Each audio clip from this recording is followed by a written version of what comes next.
Nous sommes de retour en direct dans cette édition du 26 septembre 2024 du live de TV Finance. Je vous remercie beaucoup pour votre fidélité. Désormais, il est l'heure de retrouver pour notre page macroéconomique notre invité Philippe Wechter. Bonjour Philippe. Bonjour. Merci beaucoup d'avoir accepté notre invitation Philippe, très régulièrement. Je vous en remercie. Vous êtes directeur de la recherche économique chez Ostrom Asset Management et vous êtes avec nous pour commenter l'actualité. L'actualité ce matin, c'est les plans de relance chinois annoncés régulièrement ces derniers temps et avec une forme d'accélération depuis mardi.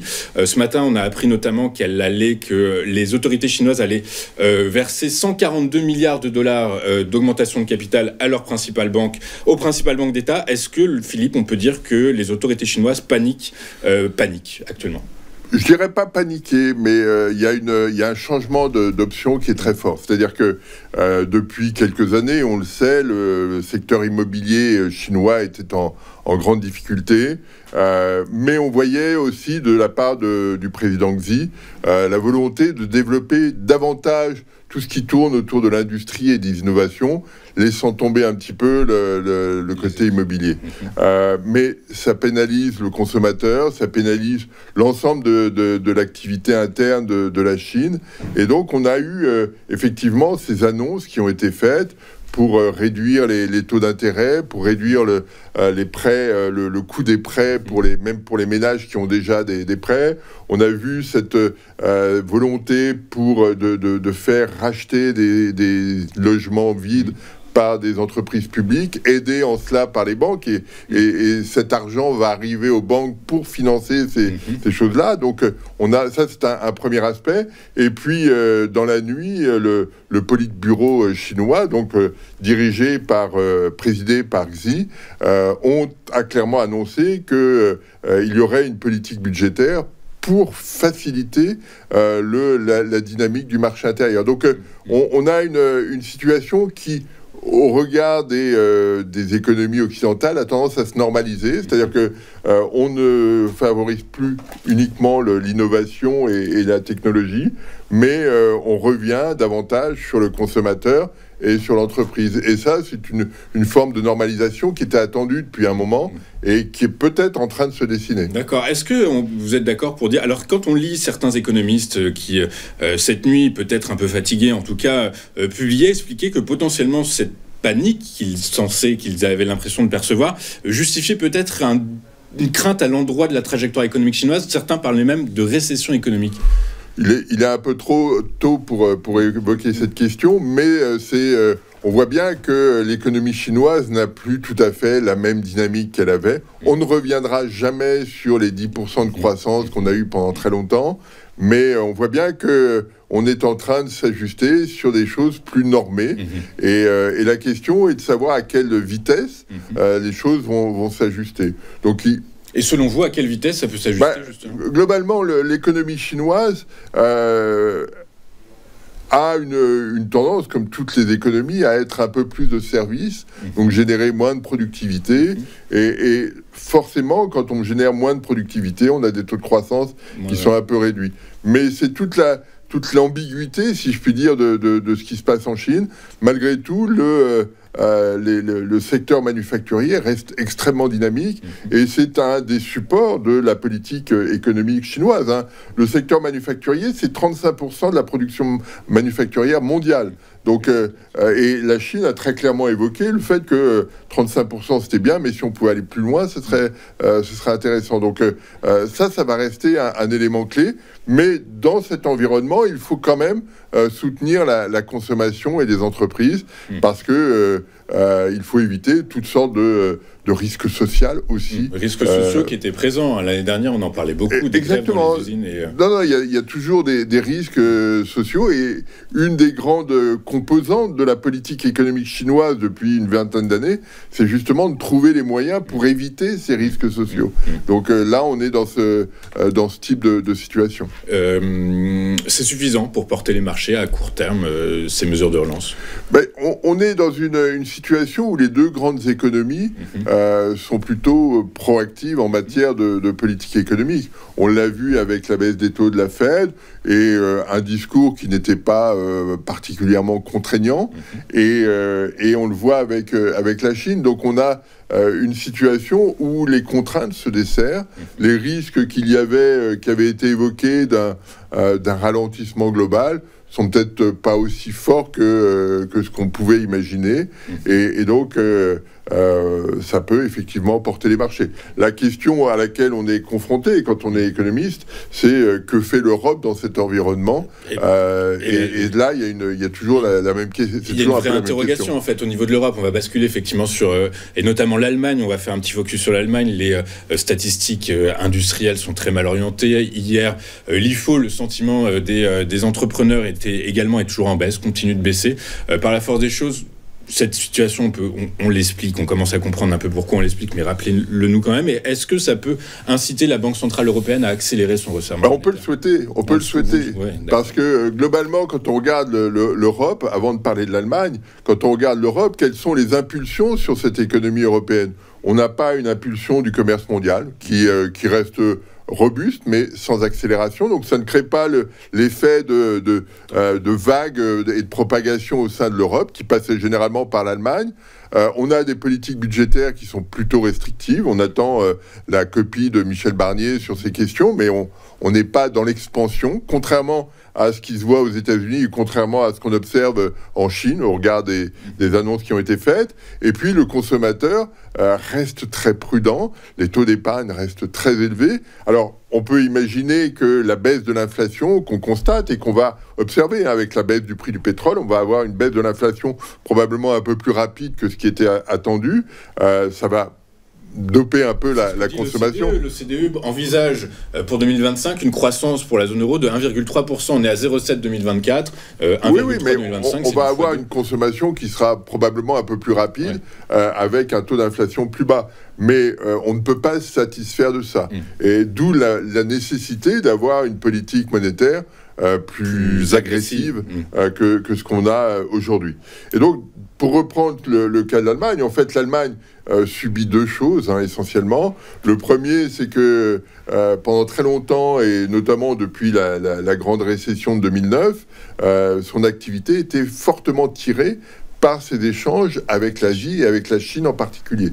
Ce qu'on voit, c'est que depuis 2 ans, la contribution de la Chine aux exportations allemandes est négative. C'est-à-dire que il n'y a plus d'effet d'entraînement important. Et c'est essentiel en Allemagne, puisque les exportations ont un poids presque équivalent à celui de la consommation. Donc si ce moteur-là s'arrête, la consommation doit prendre le relais, mais la consommation avec une population qui est plutôt âgée, c'est moins dynamique qu'avec une population de trentenaires ou de quarantenaires. Donc là, on a une vraie question qui est posée, et cet effet fait qu'il n'y a plus cette propagation sur le reste de l'Europe. Et puis l'autre point, c'est que les Allemands payent leur énergie beaucoup plus cher aujourd'hui. Ils n'ont plus le gaz aussi bon marché qu'ils l'avaient auparavant. Et donc, il y a forcément des arbitrages qui doivent être faits en termes d'investissement, en termes de localisation. Et on voit bien, notamment sur la chimie ou la pharmacie, la tentation d'aller aux États-Unis où le prix de l'énergie est beaucoup plus faible. Okay. Mais on voit aussi, et c'est une des fragilités de cette économie allemande, tout le secteur automobile qui est fragilisé. Alors, vous parlez du secteur automobile, vous parlez plus globalement de l'industrie. Il y a un secteur que vous n'évoquez pas, c'est le secteur financier. Est-ce que Commerzbank est en train d'être acheté par Unicredit? Alors là, on parlait de 21% il y a quelques jours, mais potentiellement, ils veulent monter à 30%, peut-être mettre au-delà. Est-ce que Commerzbank est le symbole d'une Allemagne, d'une économie allemande qui se délite, d'une Allemagne qui n'a plus la capacité de faire face aux velléités de ses voisins et de ses concurrents? D'une économie qui doit se réinventer. C'est ça la vraie problématique allemande. Comment faire pour, après avoir passé 20 ans à conquérir les marchés du monde, ces marchés ne sont plus aussi ouverts. On le voit, par exemple, Mercedes n'est plus la marque qu'il faut avoir quand on est chinois.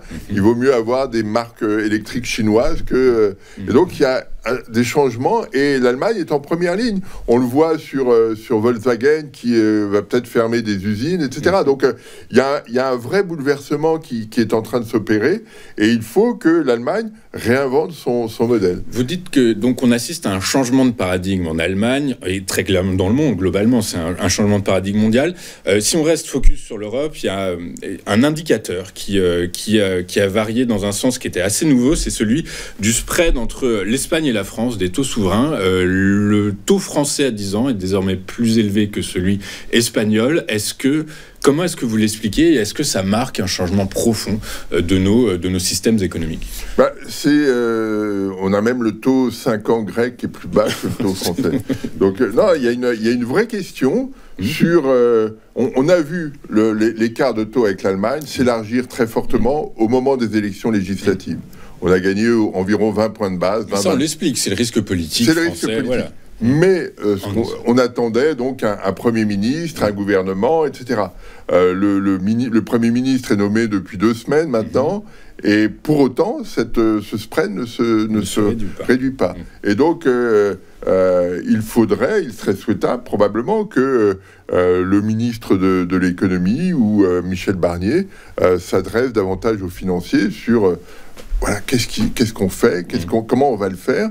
Là, on arrive, on a le sentiment qu'on vit au jour le jour sur un certain nombre de questions. Et les investisseurs, forcément, s'interrogent. Et on a la perception que le Premier ministre ne définit pas lui-même son agenda l'agenda de ce qu'il veut faire, mais que cet agenda est défini a été défini grossièrement au moment des législatives. Il faut parler d'impôts, il faut parler... Et voilà, est-ce que c'est... Est-ce que le risque n'est pas là, justement, c'est ce qui pend un peu à ce que les marchés commencent à anticiper, c'est un besoin de hausse des recettes fiscales, du coup, par la force des choses, que ce soit à destination des entreprises ou des ménages, quoi qu'il arrive, ça va plomber un peu l'activité. Oui, non, mais il y a une vraie question qui est posée en Europe, et en France en particulier. C'est-à-dire que on a un taux de prélèvement qui est très élevé, on a un taux de dépense qui est très supérieur à la moyenne européenne, environ 8 points de PIB de dépenses supplémentaires. Qu'est-ce qu'on fait? Est-ce qu'on réduit les dépenses? Historiquement, les économistes montrent que c'est en réduisant les dépenses que les déficits publics se réduisent dans la durée.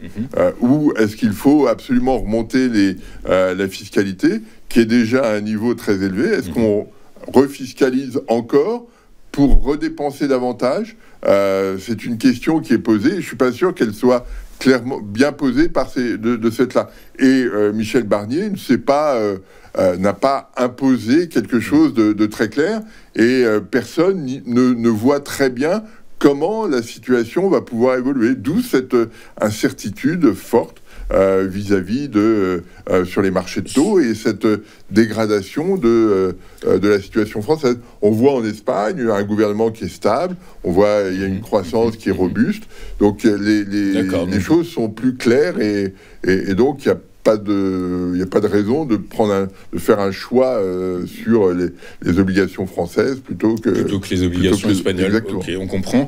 Une dernière chose, un dernier sujet, Monsieur Wechter. J'aimerais qu'on parle du marché immobilier en France. Est-ce que, beaucoup anticipent pour 2025 une reprise, l'embellie du marché immobilier, etc., etc. Est-ce que c'est votre avis, vu en tant qu'économiste et qui analysez des variables beaucoup plus larges que les agents immobiliers parfois? On est dans une situation compliquée sur le marché immobilier. Quand on regarde par exemple sur le marché du neuf, on a des stocks de maisons à vendre qui sont absolument considérables, et donc il va falloir résorber cette situation.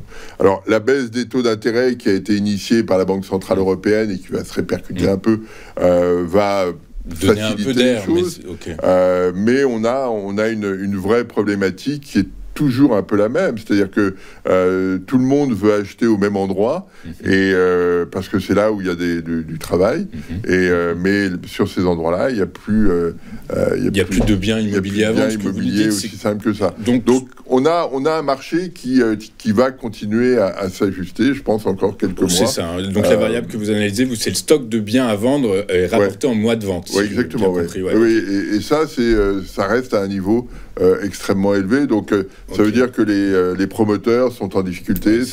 Et comme les prix neufs baissent et que le coût de la construction continue d'augmenter, eh bien les promoteurs sont pris sous une sorte d'effet ciseau assez pénalisant. Ok, donc le marché en 2025 le marché de l'immobilier va partout. Va rester très compliqué. Super. Merci beaucoup, Philippe Weschler, d'avoir été avec nous ce matin. Vous êtes directeur de la recherche économique chez Ostrom Asset Management, avec nous régulièrement pour décortiquer l'actualité. Et je vous en remercie beaucoup. On marque. Écoutez, cette édition est terminée. Dans un instant, on retrouve notre émission La matinale de l'entrepreneur en codiffusion avec latribune.fr, aujourd'hui consacrée à la luminothérapie, et c'est bien fait. À tout de suite sur Téléfinance.